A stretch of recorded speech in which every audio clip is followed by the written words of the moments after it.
The automatic doors slid open with a soft chime as William Harris Sr., a thin elderly man with silver hair and kind eyes, stepped into the bright supermarket. His steps were slow but steady, his hands gripping a small paper bag. It was late afternoon, the store buzzing with chatter and beeping registers. He waited patiently at the end of the checkout line, holding a receipt and a carton of milk. When it was finally his turn, the cashier barely looked up.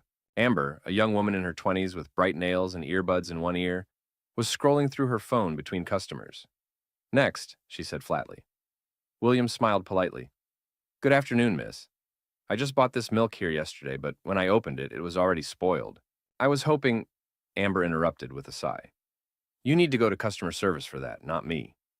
I tried, he said gently, but they told me I needed to come to the register where I bought it. She rolled her eyes. That's not how it works.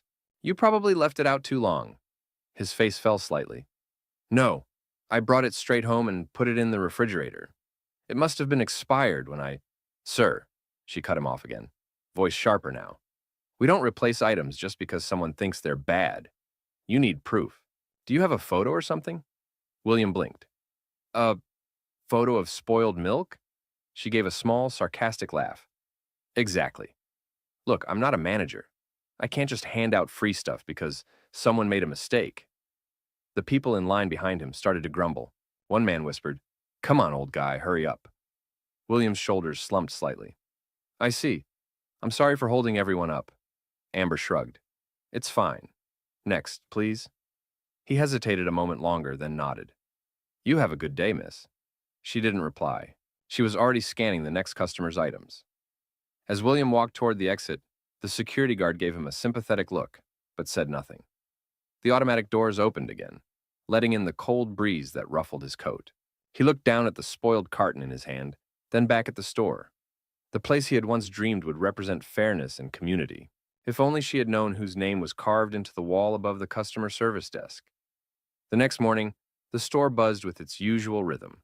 Carts squeaking, scanners beeping, and pop music humming faintly through the speakers. Amber leaned against her register, sipping a coffee and scrolling through her phone before her shift officially began.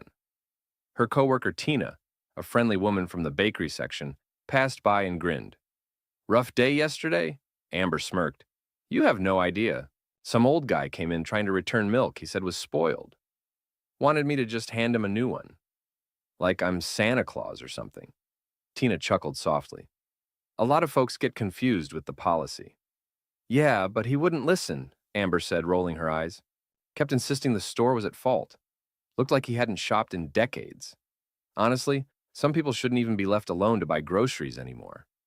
Tina frowned slightly. Come on, Amber. Maybe he really just needed help. Amber shrugged. Maybe. Still not my problem. If I stopped for every sob story, the line would wrap around the store. From the customer service counter, Rick, the assistant manager, overheard and laughed. You tell him, Amber. Half these folks act like we owe them the world. Exactly, she said with a grin. Like, sorry, but rules are rules. He should have read the sign. Tina shook her head and walked off, muttering, You never know who you're talking to in this world. Amber waved dismissively. Trust me, I can tell when someone's important. That guy was just another complainer.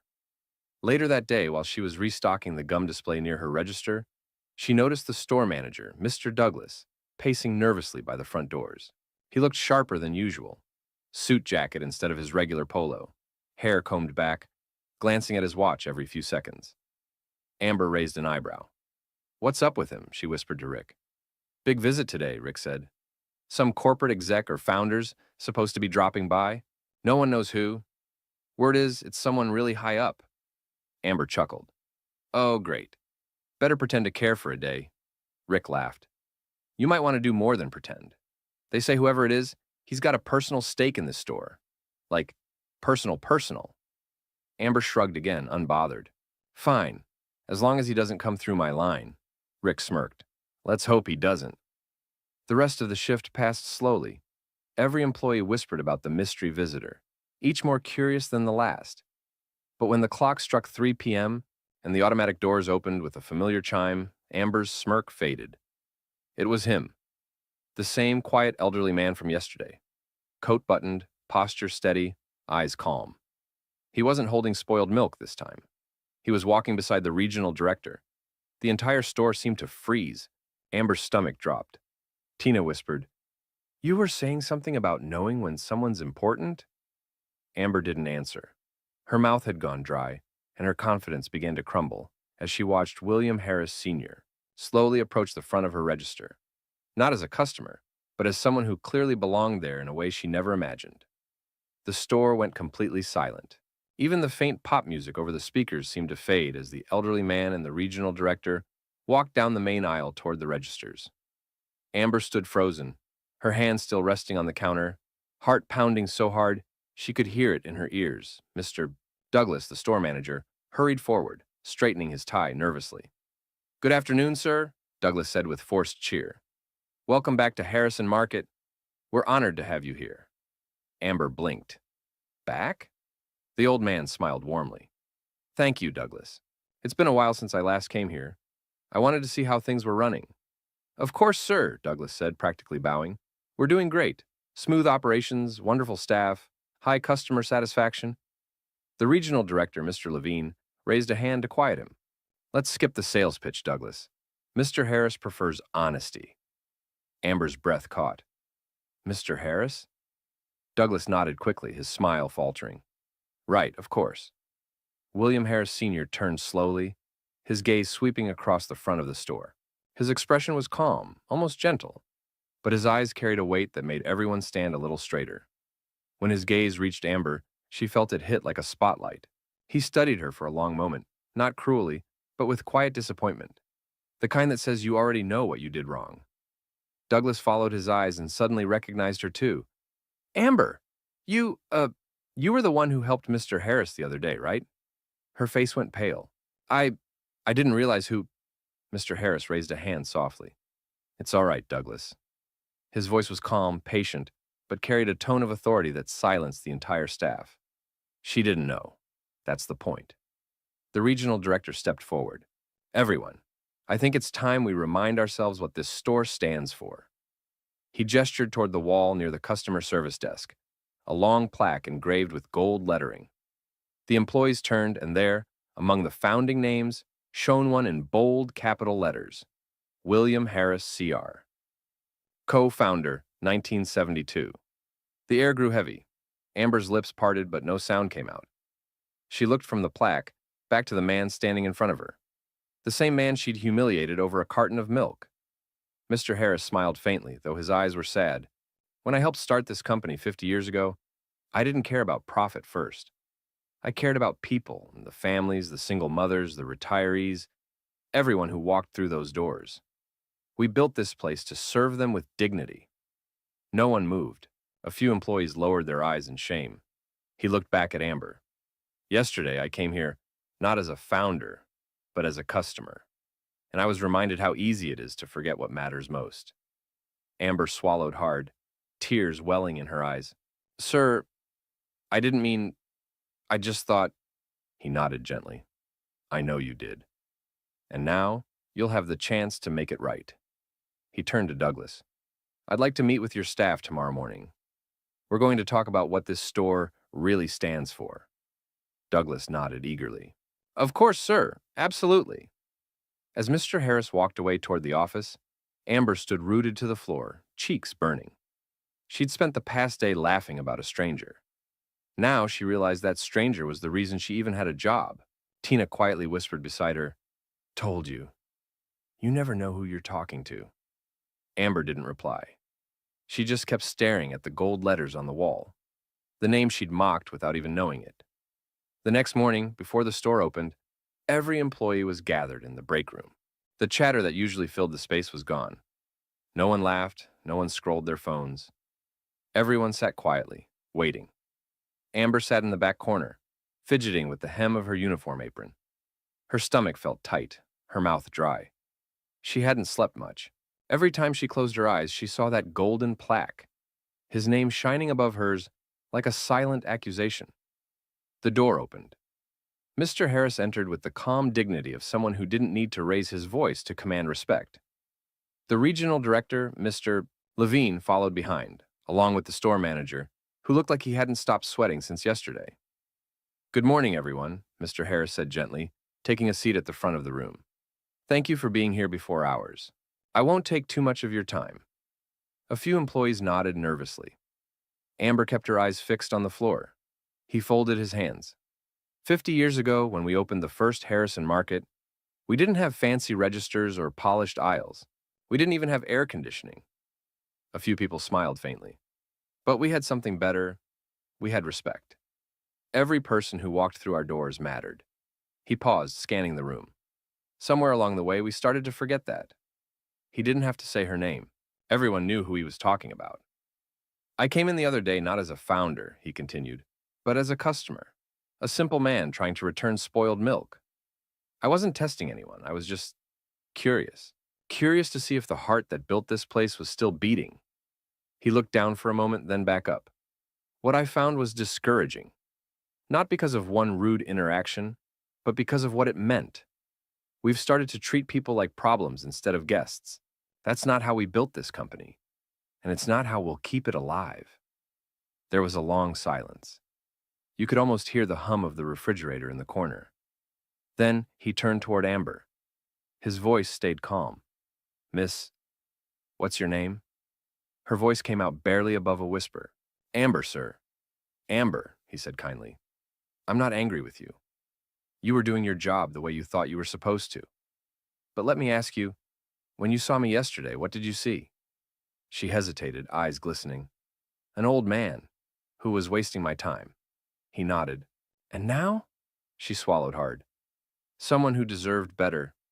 He smiled, a little sadly. We all do. The room was quiet again. No one looked at her with judgment, only with understanding. They'd all been there at some point. Mr. Harris straightened slightly. Amber, I want you to help me with something. Next week, we're starting a new training series. Customer experience workshops across all branches. I'd like you to speak at the first one. Her head shot up. Me? Yes, he said with a small nod. Tell your story. Tell them what it felt like. To rush, to judge, and then to realize what that means. People remember lessons better when they come from honesty. Amber blinked, stunned.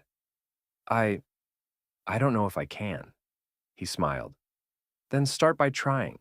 That's how I began 50 years ago. The staff broke into quiet applause, not loud, but sincere. Even Mr. Douglas clapped, though awkwardly.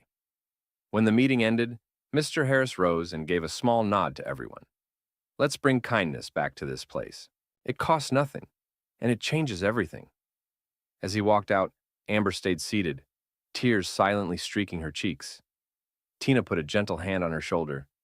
You got lucky, she whispered. Most people don't get a second chance from their mistake. Amber nodded slowly, wiping her eyes. Yeah, she said quietly.